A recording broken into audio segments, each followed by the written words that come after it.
Salut à tous, amis mancuniens, supporters des Red Devils, j'espère que vous avez la pêche. Moi, pour ma part, ça pourrait aller, hein. J'ai le nez complètement bouché, la voix complètement cassée. À cause des allergies, c'est une vraie catastrophe. Je m'excuse hein, si le débrief ne sera pas comme d'habitude. On va analyser cette rencontre qui opposait Coventry City à Manchester United. C'était le choc de cette demi-finale d'Emirates FA Cup. Match nul, 3 partout, mais qualification de United pour la finale de cette Coupe d'Angleterre au tir au but, 4 buts à 2. Les Mancuniens avaient ouvert le score grâce à Scott McTominay à la 23e minute de jeu. À la 45e, Harry Maguire fait le break. 58e minute, Bruno Fernandes porte le score à 3-0. 71e, Sims réduit l'écart pour Coventry. O'Hare inscrit le deuxième but à la 79e et à la 95e, Wright égalise sur penalty. Mais comme je disais, tout s'est joué au tir au but et donc victoire de United, mais il n'y a pas de quoi être fier. Sincèrement, il n'y a pas de quoi être fier vu la prestation de l'équipe. On devrait faire même profil bas, hein, parce que quand j'en vois certains célébrer comme des fous après la séance de tir au but, hein, il y a vraiment un problème de mentalité dans le vestiaire de United. Bon, on va parler de ce qui s'est passé durant ce match face à cette équipe de Coventry. Encore une fois, on a vu une équipe de United qui a montré sa fragilité sur le plan physique, mental et tactique. Sur le plan physique, on a vu des joueurs qui étaient incapables de tenir 90 minutes. Euh, c'est quand même affligeant à ce niveau-là. On nage dans l'amateurisme, hein. Dans l'amateurisme, hein, c'est un truc de fou, hein. Alors, il y a aussi un problème d'hygiène de vie hein, de la part des joueurs, hein. L'hygiène de vie, elle rentre là-dedans. Parce que tu as des joueurs qui sont incapables de tenir 90 minutes, des joueurs qui sont tout le temps blessés. On a un staff médical de merde aussi, ça, faut le rappeler aussi. Mais ouais, c'est quand même inquiétant et c'est quand même anormal qu'à ce niveau-là, on ait des joueurs qui ne soient pas capables d'atteindre 90 minutes, voire même plus. C'est quand même inquiétant. Sur le plan mental, on a été encore une fois fébrile, hein. On a vu des joueurs qui sont incapables de gérer leurs émotions également. Euh, Tu mènes 3-0 au bout de 60 minutes, tu te fais remonter à 3-3 dans les 20 dernières minutes de la rencontre. C'est. Je comprends pas. Mais de toute façon, on le voit ça, on a vu ça encore une fois bien avant dans la saison. On a vu ça face à Galatasaray en Ligue des Champions, face à Copenhague, face à comment dire à Wolverhampton en championnat, face à comment dire Brentford, Chelsea. Bref, on l'a vu ça à plusieurs reprises cette fragilité mentale. Et tactiquement, Ten Hag qui ne fait pas de changement dans ses choix. Alors on va me dire, ouais, mais il bricole, il a les joueurs, il fait avec ce qu'il peut, d'accord, mais à un moment donné, quand tu vois ton 4-2-3-1 ne fonctionne plus du tout depuis plusieurs matchs, à un moment donné, il faut savoir se dire, bon bah ok, j'essaye de trouver une alternative, de trouver un autre schéma tactique qui pourrait fonctionner. Là, on voit bien, son 4-2-3, il ne fonctionne plus du tout. Il ne fonctionne plus du tout. Et c'est ça que je reproche à Ten Hag. C'est de ne pas changer, de continuer avec son 4-2-3-1. C'est de continuer tête baissée, quoi. C'est son manque d'ouverture d'esprit, quoi, que je reproche à l'entraîneur néerlandais. Après, sur le match, pourtant, ça démarre bien, hein. Tu regardes le contenu du match, le début, c'est correct. On a la possession du ballon. Coventry qui joue bas, ils jouent assez bas, hein. Ils mettent une défense à 5, ils bloquent les espaces, on essaie de contourner à droite, à gauche, c'est compliqué. Malgré tout, on ouvre le score à la 23e grâce à Scott McTominay sur un débordement de Diogo Dalot côté droit. Le Portugais qui sort, McTominay qui profite aussi de l'erreur de Collins, ce gardien de Coventry qui se trouve sur son intervention. Scott McTominay qui marque pour United, donc ça fait 1-0, donc on prend les devants. Coventry qui a eu un début de match compliqué, mais au fur et à mesure de la rencontre, ils sont montés en puissance. Ils ont eu même une très grosse occasion, mais ça a été sauvé par Diogo Dalot sur sa ligne, hein. Le défenseur portugais avait fait une très belle intervention. Mais United qui parvient à faire le break à la 45e grâce à Harry Maguire sur un corner de Bruno Fernandes. Maguire qui catapulte ce ballon de la tête. Collins est battu. 2-0, c'est le score à la mi-temps, donc ce but intervient au meilleur des moments. Deuxième période, United qui voilà, joue sans pression, tranquille. Coventry qui est sans solution.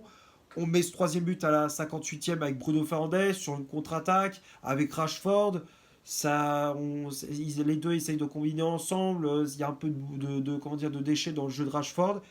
Mais Bruno Fernandes parvient à marquer avec une frappe déviée par le défenseur de Coventry. Collins s'est une nouvelle fois battu.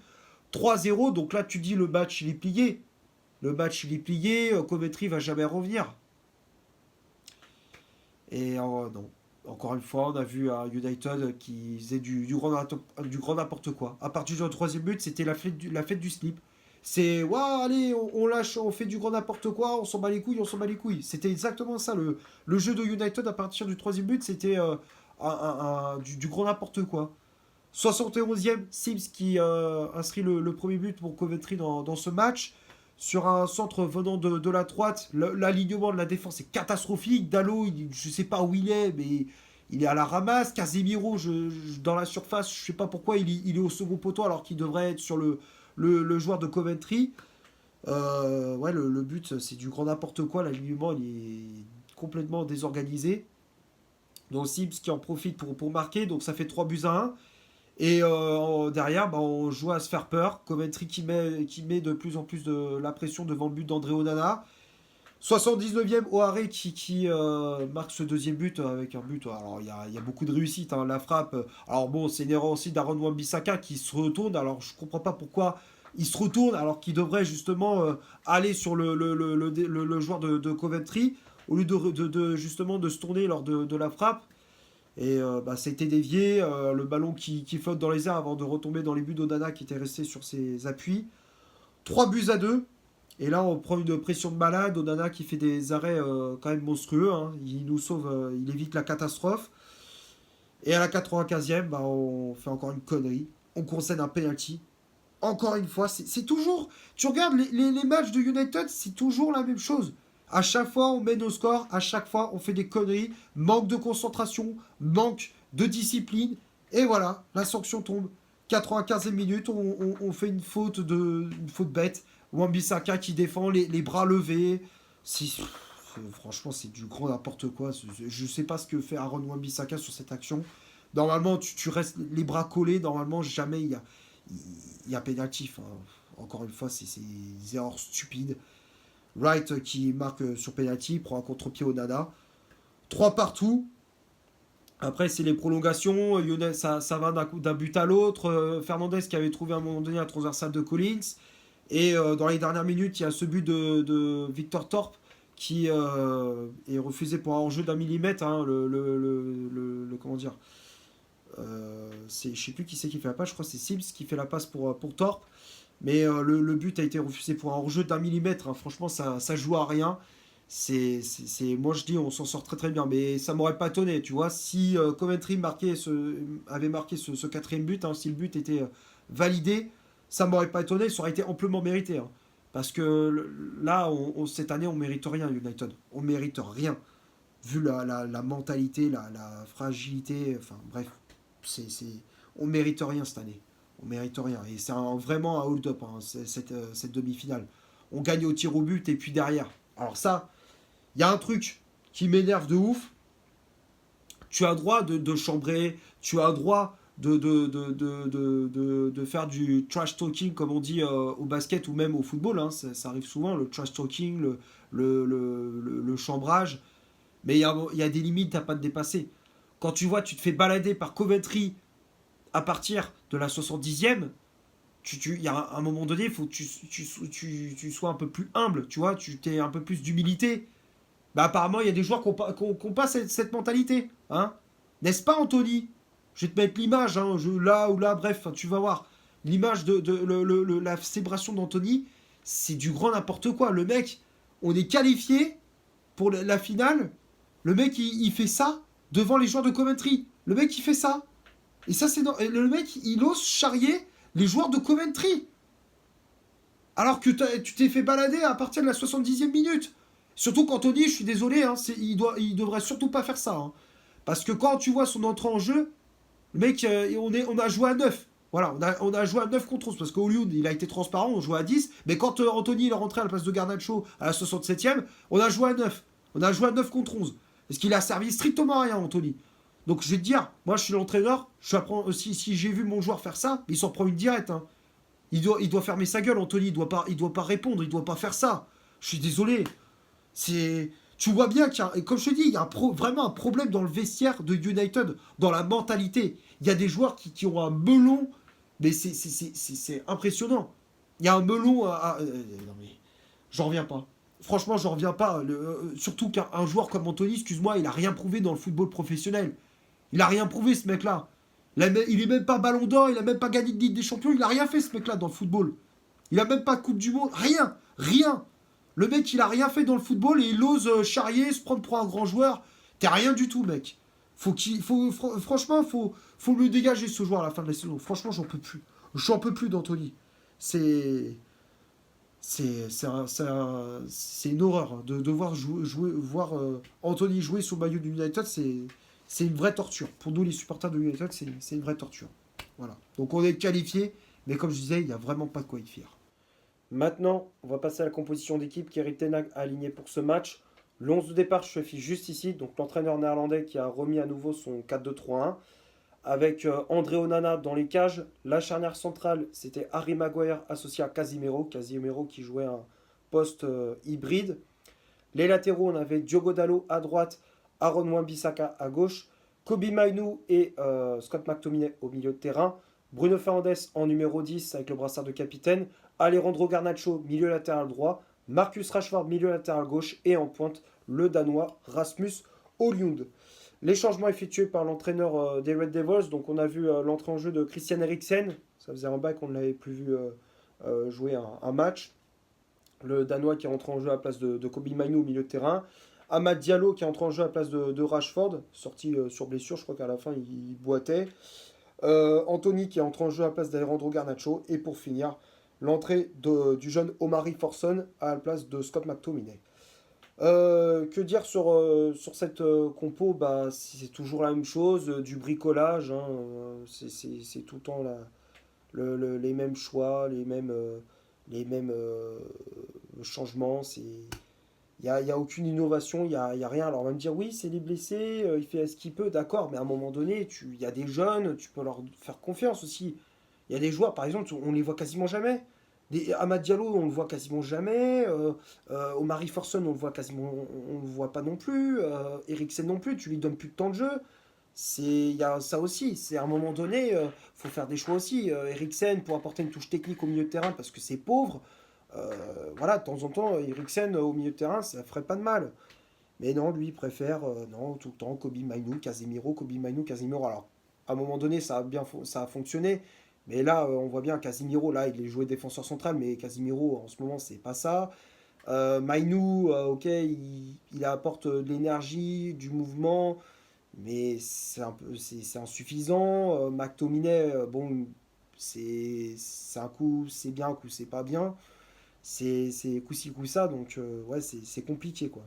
Mais ça à lui aussi de prendre les décisions. L'année dernière, il avait les cojones, comme on dit, de sortir Ronaldo et de faire rentrer un Garnacho, un Anthony ou un Rashford. Enfin bref, il avait comment dire, les baloches pour faire sortir, pour sortir un joueur comme Ronaldo. Mais cette année, il prend pas, il fait des choix où par exemple il te sort Garnacho alors qu'il faisait un bon match, au lieu de sortir Rashford. Non, on voit bien que Ten Hag n'a plus aucune autorité sur ses joueurs. Ça se voit, hein, c'est flagrant. C'est flagrant. Donc pour moi, à la fin de la saison, même si on gagne la Coupe d'Angleterre, Ten Hag doit démissionner. Il n'y a pas de ouais, non, il faut lui donner une chance encore. Non, c'est bon, les gars, il a eu sa chance. Normalement, cette année, on devait élever notre niveau de jeu. Ça n'a pas été le cas, ça a été tout l'inverse. Non, non, on peut pas continuer comme ça. On peut pas continuer. Je suis désolé. Même s'il y en a, ils vont dire ouais, t'étais un faux supporter. Je m'en fous. Je dis ce que je pense, les gars. Je dis ce que je pense. Ten Hag, c'est terminé. Merci, au revoir. Tout simplement, à la fin de la saison, ça doit être ça. Ça doit être ça le résultat final. On va passer maintenant du côté des statistiques de ce match. Comme d'habitude, hein, je te les affiche juste ici, les stats. On va commencer par Coventry. Les Sky Blues ont eu 42% de possession de balle, 6 corners, 18 tirs au total, dont 5 tirs cadrés, un hors-jeu de signaler. Et du côté des Red Devils, 58% de possession de balle, 8 corners, 28 tirs les gars, donc 6 tirs cadrés, un hors-jeu de signaler. Donc quand on regarde les stats, alors oui, Manchester United a eu beaucoup d'occasions, a eu la possession de balle, mais c'est clairement insuffisant. Enfin, on fait preuve de fébrilité dans la finition. On est incapable de concrétiser correctement nos actions. C'est compliqué. Et dans la créativité, dans les mouvements, dans les actions, enfin, c'est pauvre. C'est très très pauvre. Même si on menait 3-0, c'est. Voilà, en plus de ça, en face, c'était une D2 anglaise, sans manquer de respect. Encore une fois, cette équipe de Coventry qui a montré du caractère, de l'envie, mais voilà, c'est insuffisant. Tu dois montrer autre chose, tout simplement. On va finir la vidéo sur les tops et les flops de ce match. Comme d'habitude, hein, je te les affiche juste ici, hein, les tops et les flops. Euh, j'ai mis dans les tops en défense Maguire et Diogo Dalot. Dalot qui a fait un match assez intéressant sur son côté droit, qui a été passeur décisif sur le but de McTominay. Il a été plutôt bon sur ses montées. Défensivement, il a été assez costaud, assez solide. Ouais, Diogo Dalot, pour moi, il a fait un match assez correct. C'est pour ça que je l'ai mis dans les tops. J'ai mis également Maguire, qui a fait un bon match. Alors, il n'a pas été exceptionnel, c'est vrai. Mais ça a été le moins catastrophique, hein. Il avait quand même de bonnes interventions. Il a été buteur. Voilà, c'est quand même à le souligner. Donc oui, Maguire, les relances, elles étaient assez propres. Alors, même si tout n'était pas parfait, mais on va dire que ça va, quoi. C'est pas si catastrophique que ça. Donc, Maguire, je l'ai mis dans les tops. J'ai mis Bruno Fernandes aussi. Pour moi, c'est l'homme du match. Fernandes qui a été décisif, qui a été buteur, passeur décisif. Il a fait le job, encore une fois. Je le plains, Bruno Fernandes, parce que cette saison, c'est le seul qui se bouge le cul, hein. Il se bouge le cul, tu le vois, il attaque, il défend, il fait le jeu, il sait tout. Il était au four et au moulin. Dans ce match, encore une fois, il était au four et au moulin. Tu le voyais, il était partout. Le pauvre, je le plains parce que là, il doit péter un câble. À chaque fois, chaque fin de match, il doit être en dépression, le garçon. Ça me fait de la peine pour lui parce que pourtant, c'est un très bon joueur, mais là, on le voit, il est à l'agonie. Enfin, il essaye de courir à droite à gauche pour faire le maximum pour l'équipe. Mais voilà, bon, après, voilà, il a quand même fait un bon match, mais tu vois que c'est compliqué aussi pour Fernandez. Voilà, donc Fernandez, je le mets dans les tops. C'est pour moi l'homme du match aussi. J'ai mis également McTominay au milieu de terrain qui a fait un match assez correct, si je ne me trompe pas. Je crois que j'avais mis McTominay dans les tops. Après, dans les flops, bah, il y en a un paquet, hein. J'ai mis Rashford. C'est pour moi le plus gros flop. Marcus Rashford qui a fait aucune différence sur son côté gauche. Trop de déchets, manque de vitesse, de percussion, comme d'habitude. On a le sentiment que Rashford est dans une zone de confort. Vu qu'il n'a pas de concurrence, il a un salaire qui est astronomique. Lui, il s'en fout, hein. Il a rien à craindre, hein, cette saison. Il n'y a pas de concurrence, donc forcément, il peut se permettre de faire de la merde, hein. Voilà, donc voilà, Rashford, c'est ça en ce moment. Je suis bon que quand j'ai décidé. Donc c'est pour ça que j'ai mis dans les flops. J'ai mis également Anthony. Pour moi, c'est le plus gros flop à cause de son comportement. Déjà, qui rentre en jeu, il sert à rien.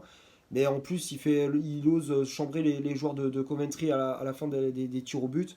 C'est pathétique. C'est pathétique. Anthony il a fait une entrée en jeu catastrophique. Euh, Après, dans les gros flops, j'ai mis Wan-Bissaka aussi qui a fait un match catastrophique sur son côté gauche. Défensivement, il était à la ramasse. L'alignement il est catastrophique. Il n'arrive pas à s'aligner avec les défenseurs centraux. Offensivement, il n'a pas montré grand-chose. Non, c'est pas un bon match de Aaron Wan-Bissaka, pardon, j'ai du mal à parler. Pourtant, je l'encense souvent, mais non, là, non, ça n'a pas été le cas. Ça n'a pas été le cas. Bon, je pense avoir fait le tour pour ce Coventry City Manchester United. J'espère que le débrief vous aura plu. Si c'est le cas, vous laissez un énorme like. Tu t'abonnes, tu n'hésites pas à me dire dans les commentaires ce que tu as pensé du match et de mon débrief. Partage la vidéo sur les réseaux sociaux, hein, Facebook, Instagram, comme d'habitude. N'hésite pas à faire un tour sur mon compte Insta, comme d'habitude, je te l'affiche juste ici. Et d'ici là, portez-vous bien. On se retrouve pour un prochain débrief. Ciao.